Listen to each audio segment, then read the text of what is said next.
what is actually the game master role in the LARP. And there's like different kind of roles that are somewhat connected to it. LARP Right is this person who designs the game, who design everything about it. How is it, like, what's the characters going to be in it? How is the character supposed to be written? Is it just the player write the characters? Or so they design the whole experience, the LARP Rights. Then we have the organizers. That could also be the LARP Rights, but the organizers are more like the practical thing, making it happen. Like you could write the LARP and then you can keep it in your desk drawer for the rest of your life, but the organizer is the one putting it into action in real life.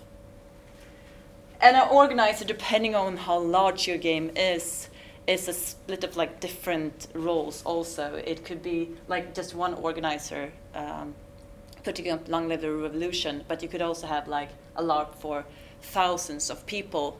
Then the organizing team must be bigger than that. And you could have sub-teams of like doing logistics or marketing or whatever you do for a big event. So the organizing group could also look different. NPC is a non-player character or non-playable character. That could also be confused with the game master. That is some kind of character in the game that is not played by a player or a participant in your LARP. And we have the special instructed character or a special instructed player that is sort of very much connected to the non-player character, just two different words for sort of the same function. And then we have the game master. In some games, like for example, When Our Destinies Meet, that you talked about, this kind of black box game with pretty few players, usually the game master is the same person as everyone else. Like it might be the LARP Right, the organizer, the one playing like the special instructed characters, and also game mastering the game. They might do it all.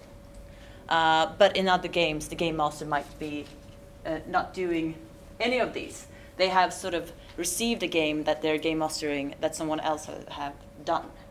And they are the ones sort of instructing the NPC or sort of special instructed players to come into the game and do stuff, but they don't do it themselves.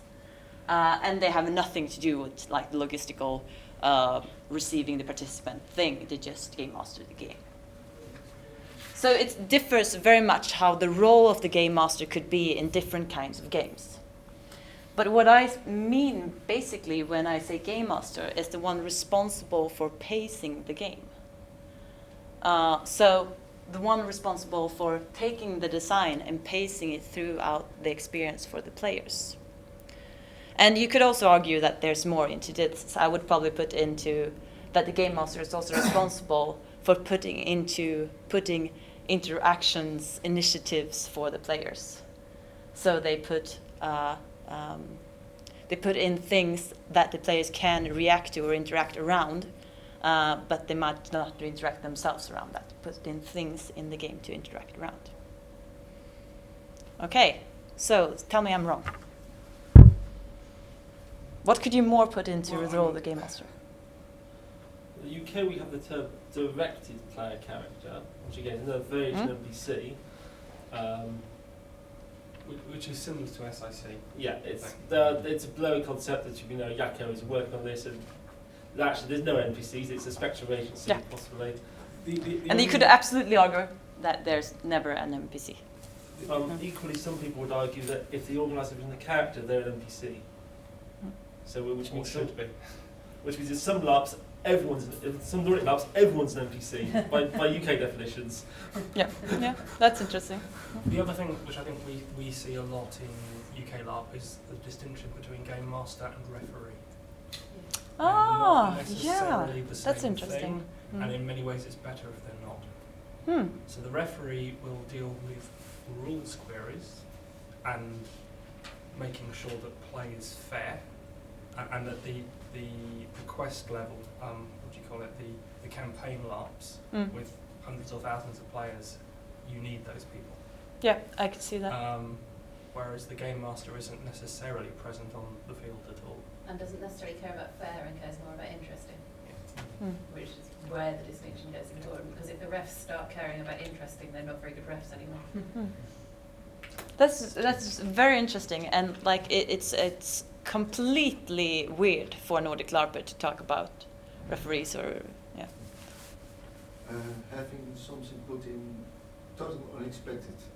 When it comes from the outside, a fire, an alarm goes off, whatever, something you put in, what is, and sorry, when looking at today's social sciences, you can say this is effect, this is effect, but you don't know.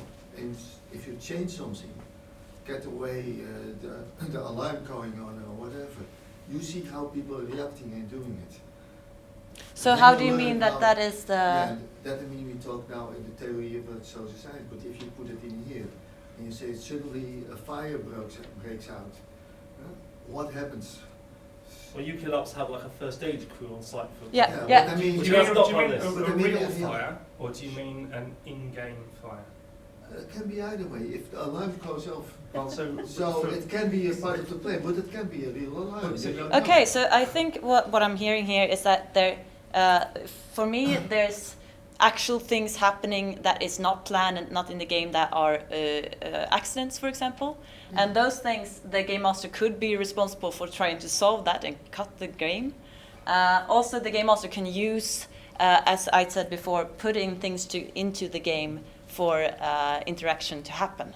I would say it's not a person that came was about an happening, a fire or an alarm. So it's not a person who does something. But Oh, I something get what you saying now. So a random event happens that becomes incorporated into the fiction. Yeah. So it's yeah, okay. So it's the universe as games master. Yeah. Yeah, I can see now. that for me fits firmly within the game master role. When the unexpected happens, Yes. how do deal with it. How do you deal with it? Yeah. Or do you? Well, that's a motor person. weather, for example. No, but that's a person. I mean, it's Or does just a small not a child being person. run over by tractor? No, it's not a person putting it into that, but the game master needs to react to it in order Anybody. to game master the game. Anybody has to react if the alarm goes off. Yeah, of course, but the game master needs to just sort of at least show the way on how to use that in the game or not to use it in the game. Yeah. So But maybe really something happened and really the alarm goes off, so even the game master doesn't So know. last night, during an 18th century setting LARP, if the alarm had gone off, Yeah. it wouldn't have been an in-game event. I think we would have evacuated the building. If it were a 21st century setting, as players, we wouldn't know whether it was an in-game device or not. And actually, as characters, we'd need direction from the game master. And if they said, right, everybody, game stop, you need to get out of the building, that's a pretty good indicator that it's a real fire alarm. Yeah. But if they're not reacting to it, out of character, out of game, then you take a direction from them as a player that, okay, this alarm is going off in game. I think we're going to continue from that example.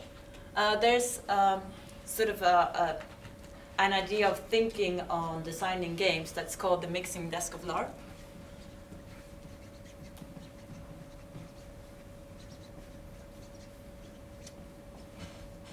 That you can find more if you Google it. But the mixing desk of LARP, the general idea is that you have like different faders that you can, as a designer, put in different kind of settings when you design your game, and that influence your game in different kinds of way. So one fader is the game master runtime game mastering the game. So sort of game master style.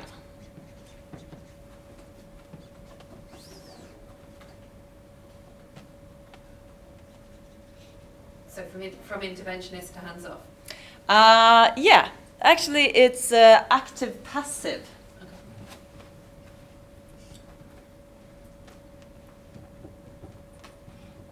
So in this fader, where you put it, if you put it up here, it's a very active game master during runtime of the game. For example, in When Our Destinies Meet, it's a game master who can cut the game, stop everyone, let's focus on this scene between you guys two, it's your honeymoon and you're doing this and that, it's a flash forward. Or, okay, break that, stop that, and the one is really, really very active in the game. Whilst the passive might just do, this is your characters, and this is the setting for the game, and you start, I'll be sitting in that corner. and doing nothing. Or actually, maybe I'll just sit outside. So that is sort of the passive level of this Game Master style. And what we're going to do now is that I'm going to split you guys up here. So you are a group, and you are a group. And this group, I want you to find arguments for why, and even if you don't think so yourself, why a very active Game Master style is a good thing to do. And I want you to argue for a very passive Game Master style is a very good style to have. So it doesn't matter now what you think yourself, but find some kind of arguments for that style. And I want this group to sort of gather a little bit away from this group and then present your arguments to each other. Do you think there's a case that a passive Game Master scales up better to a bigger event? Yeah, you can't very well have a very active Game Master with 1,000 players. Yes. So it's kind of logistical almost. Yes. It doesn't scale. Active doesn't scale. Passive does. Passive has its own issues with scaling, but it's scalable. Unless you're increasing the number of Game Masters. Well, it scales more efficiently. How about that? It scales. It is scalable. It scales horizontally. Yeah. There's a linear progression as opposed to an exponential. I'm pretty anti-GM. I write scenarios which have no GM at all. Why? Partly your player agency point. Yeah. Some bad experience with GMs, possibly. Okay, so I think we can make something out of the bad experience. Yeah. There's less potential for character conflict, I guess, with the GM's impression of what should be happening if you've got a passive GM, because they're not trying to enforce their own set. So you're less likely to experience character-breaking moments where you're in conflict. Active GM play tends to focus on externalised interpersonal drama and scenes and stuff that the GM master can see. It therefore tends to suppress the kinds of play where you're focusing on the introspective or the immersionist play, or what's going on inside your character's head. It is if you're not the LARP right as well. It's not boring if even if you're just watching. If you've written the LARP, if you've written it and you're the game and you do nothing whilst it's going on, it's very boring. You reckon? I don't. I can give you an experience from that it's true. Okay, no, So, see, I find it fascinating to watch how it happens. It is. It's Okay, so it's from a certain perspective. From a certain perspective, From a it certain reduces perspective. the DM's boredom. Well, I guess potentially you could end up in a situation where you have a character, a player playing that character who is quite content to go and sit in the corner for almost the entirety of the like LARP. Strider.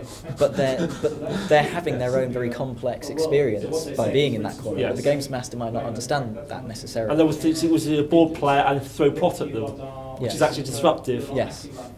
War story moment. I once played somebody who was insane, and I spent 4 hours lying in the field in the pouring rain, crying on my own. And people kept coming over to ask if I was all right, and I didn't want them to. I didn't want a referee coming over to check that I was alive. I was quite happy where I was.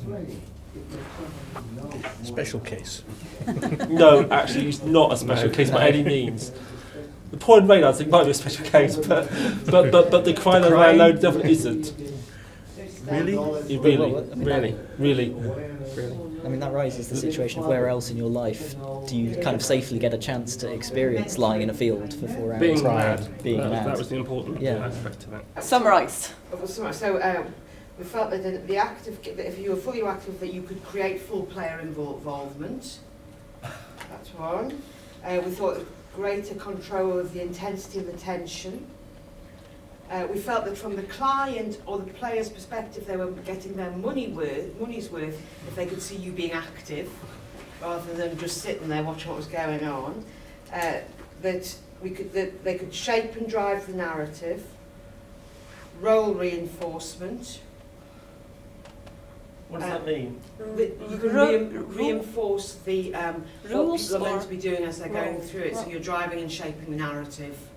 Well, this was, you're fishermen, you're not being like fishermen. Fishermen, be like fishermen. Get your nets out or whatever. But we thought it was the active the active role made you to have a higher status and also gave the opportunity to actively mentor people. Again, this is similar to the fisherman example, that you can actively say to people, you need to do such and such or whatever. And the games was the other thing is we thought that was good about being active is you keep it on time, so it would fit it into the right time frame, and also that it would be safer and more secure. People feel safer and secure. We also thought that for a certain sort of games master, it reduced the boredom level. Because if you were just passively sitting there, it would be quite boring if you were a games master, and we felt some games masters might be dangerous if bored. and also that it would be you're more responsive if you're active. And try to, if there are any design errors, try and deal with them dynamically as they come up. Okay, wow, that's quite a list. Let's hear the other side. Ours is a lot shorter. We thought ours was easier. So the P in LARP stands for playing. And we think it should be all about the player. A passive game master enables player agency. In terms of actually running games over a certain size, we don't think, or passive scales horizontally. That's the positive about passive rather than attacking active. There are fewer character breaking interventions. And we think there's a distinction between a lack of perceived authorial control, which is like role-playing, and when you go to the other end of the scale, you're potentially in the realms of forum theatre rather than art.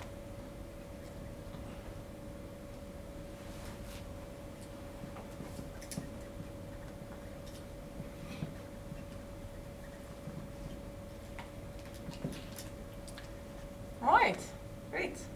All these kind of mixing desk faders are never put to be sort of like one side is good and one side is bad. And this was only to sort of get you in the mindset of how it affects the game in different kinds of way, and why we would choose different kinds of settings for the game master style. And I think that it, of course, depends on the design of the game. And the target audience of the games. And I think you realize that too when you have these discussions, that it's not really about good or bad. It's about sort of how you want this game to be and what kind of players you have, what kind of design you want. And maybe up here you have a lot of control, but maybe what you're actually taking from the game, if you have a lot of control, is the player agency or possible other outcomes that you wouldn't have found if you will go for maximum control. But maybe for some people that is very good, because that is safely and you have to be on time and things like that. So if I'd been asked to nail my colours to a mast on this, I would have said the game master should do as little as possible compatible with their goals and the goals of the game. So you should intervene as much as you have to, but you should definitely intervene when you have to. Does anyone have something to add to the other side than, like if you just put your head around the whole scale? Yeah, for me, I came to the point of trust. Trust. So that there's somebody, either active or passive, you know he's there. And I can either come or interfere. So I don't have to be afraid about acting, because somebody is aware of what I'm doing. Yeah, yeah, and that could be sort of anywhere on the scale, because it's just trust in the game master doesn't really depend on if it's active or passive, just trust in the person. And I would think within the passive side, because certainly if you're working with a more passive nature, then you're really going to be more able to listen to the game and listen to the characters. So active listening, I think that'd be.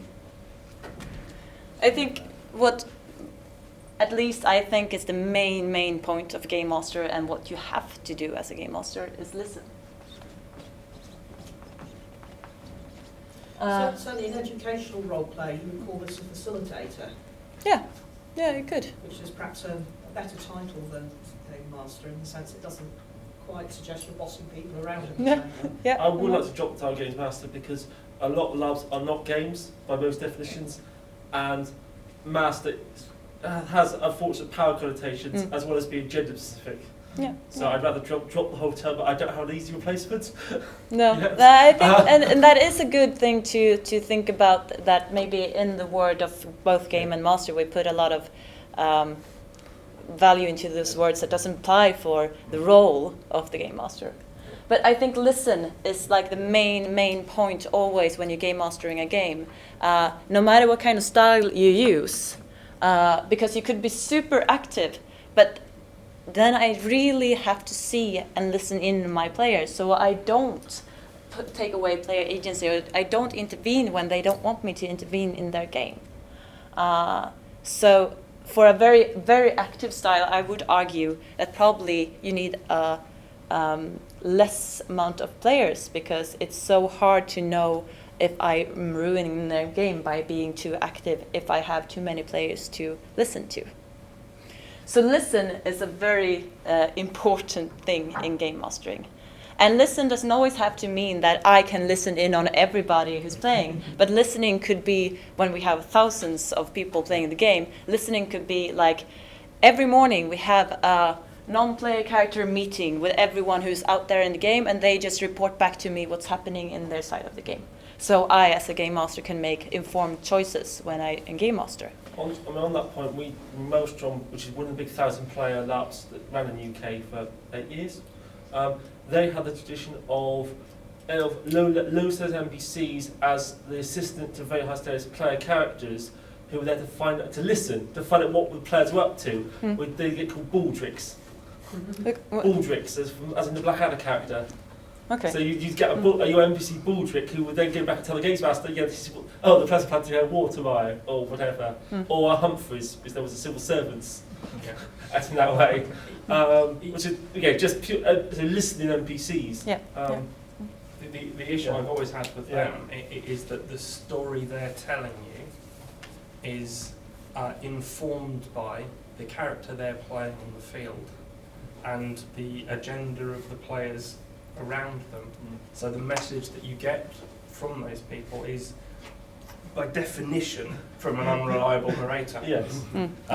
So is it an informed decision you're making? Yes, but you have to be aware of the fact that it could be misinformed. Yeah, and as larger the game gets, the harder it is to do this part, of course. And also you need to find structures on how to do it that will be sort of informed, or sort of at least as good as it gets. We've also had the point that active GMing tends to focus on a more extrovert, interpersonal, dramatic style of play, and that has issues with more introverted, immersionist, introspective play, where with the conflicts are inside. So you can't spot a conflict if it's inside a player's head. Yes. And what is also interesting here is that I have so many examples of you being a game master, and the game looks so completely boring to the players. And you are so sure that the person over there is falling asleep. But in the debrief, you are like, I'm so on my way always to sort of do something for the players, take them out off game and just be like, how is things going here?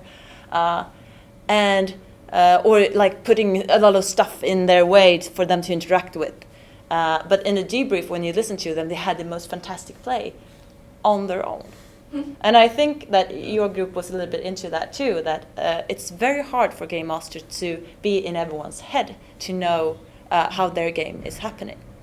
And I think the easiest way to solve that problem might actually be to ask them off game, are you okay? But also make sure that it isn't like 20 people in a big game that already have asked that question to that player, because then it will not be so fun anymore for that player. Yeah. I just want to change the word listen and master to responsibility.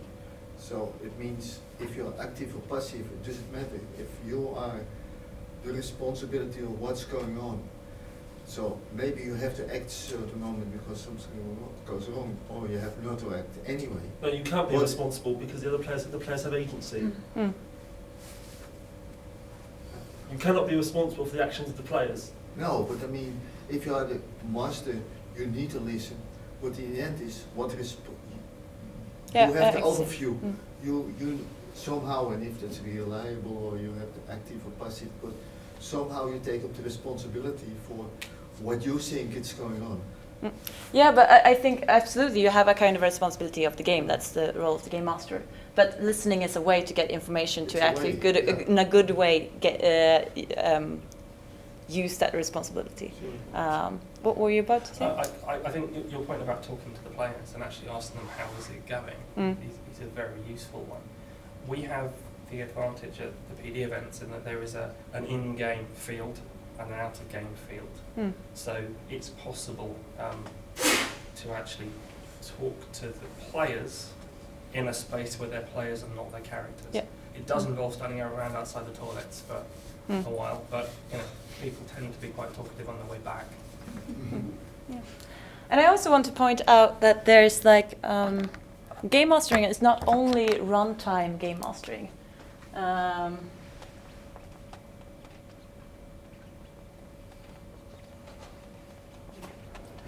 And it was a little bit what Lars was talking about earlier today, that you do game mastering not only during the game but before the game and after the game. And some people put a lot more or less emphasis on different parts of the game. Like for example, in sort of the Danish, one part of the Danish LARPing tradition, there's a lot of workshopping before the game. And they put a lot of things into the workshop. But that's supposed to then be used in the game, and they're not as active during the game as they are before the game, because that's where they sort of evolve the game together with the players in a way they have sort of in mind, a process they have in mind. So they are focused on working a lot game mastering before the game.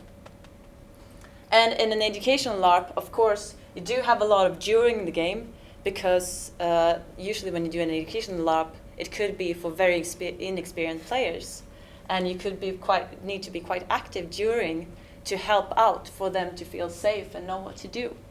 But also you have a lot of emphasis after the game, because you want them to get a learning process out of it. So you need them to sort of reflect on the learning points that you want them to reflect on. And I realized that I would like to add something to the active part that could also, of course, be the passive part, but something the game master can do that is sometimes hard to do for yourself is to step out of your normal playing style or your comfort zone. That a game master can push you into trying something new, especially if you're an experienced player or you've played a lot, and you might have fallen into sort of a way of doing things. And an active game master can sort of a little bit nudge you into trying something else. And it doesn't have to be forceful in nudge, but could be more of explore more of this than just this part that you usually explore. Is there also a GNS angle to this? I mean, obviously you can have a games master that can be gamist and wants to have a fair challenge, or a narrativist game master wants a story, or indeed a simulationist games master who's just trying to accurately model the world and make sure that cause and effect happens. Yeah, I think as a game master, I imagine as to games masters and writers as well as the players. I think as the game master, you sort of need. I think a good game master need to encompass that there's more styles and not only my style. I'm not sure I'm getting the question right. I'd rather they explicitly state that the style they're running this particular game in. That's true. And if we were in Celestia, a spaceship LARP, and we're doing a starship combat, is the games master going to apply linear proper cause and effect to the starship combat, or are they going to narratively fudge it to give us a good dramatic space combat? For example, those are two ultimately compatible styles fundamentally. Yeah. And as long as you're explicit about it. And they should be explicit how they run this LARP, because players will get very annoyed if they want one and get the other. Yeah, I think it's true. Or a subset of play as well, and I think that we've seen that time and time again, that there are a vocal minority are dissatisfied with a decision that has been made because their objective has not been served by that decision. All referees have that problem. Yeah.